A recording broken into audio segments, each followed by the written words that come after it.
Recently Delhi high court ने ये कहा है कि हस्बैंड का एक्स्ट्रा मैरिटल अफेयर होना ग्राउंड नहीं माना जाएगा डाउरी डेथ के लिए। अब सबसे पहले समझते हैं कि डाउरी डेथ क्या है। Section 304B of Indian penal code dowry death के साथ डील करता है। ये सेक्शन कहता है फर्स्ट कि जो विमेन है उनकी डेथ का जो रीज़न है वो या तो किसी भी तरीके का बर्न है या बॉडीली इंजरी है या कोई भी और तरीके से जो उनकी डेथ हुई है जो नॉर्मल सर्कमस्टांसिस में नहीं हो सकती।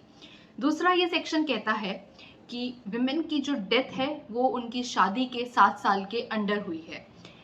तीसरा, विमेन की डेथ से पहले विमेन पर कोई क्रुएलिटी हुई है या हरासमेंट की गई है उनके हस्बैंड ने या उनके हस्बैंड के रिलेटिव्स ने। और फोर्थ ये सेक्शन कहता है कि जो क्रुएलिटी है या जो हरासमेंट है वो डाउरी की डिमांड से रिलेटेड है।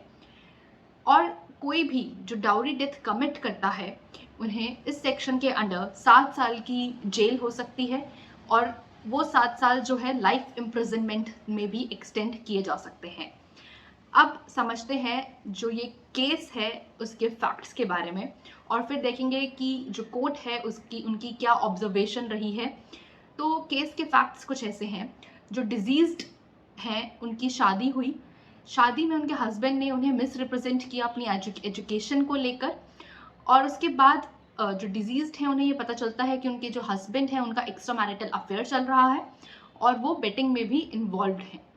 इसके चलते डिजीज्ड ने हस्बैंड के अगेंस्ट केसेस फाइल करे और उसके बाद सुसाइड कमिट कर लिया।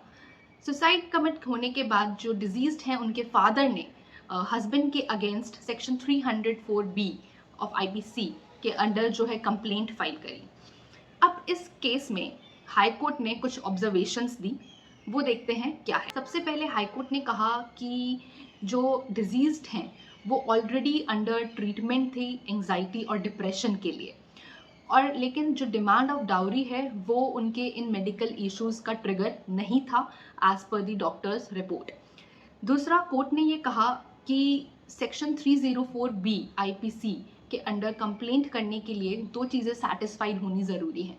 पहला, हरासमेंट है और जो क्रुएलिटी है वो सून बिफोर डेथ होना चाहिए और दूसरा, जो क्रुएलिटी और हरासमेंट है वो डाउरी के डिमांड से रिलेटेड होना चाहिए।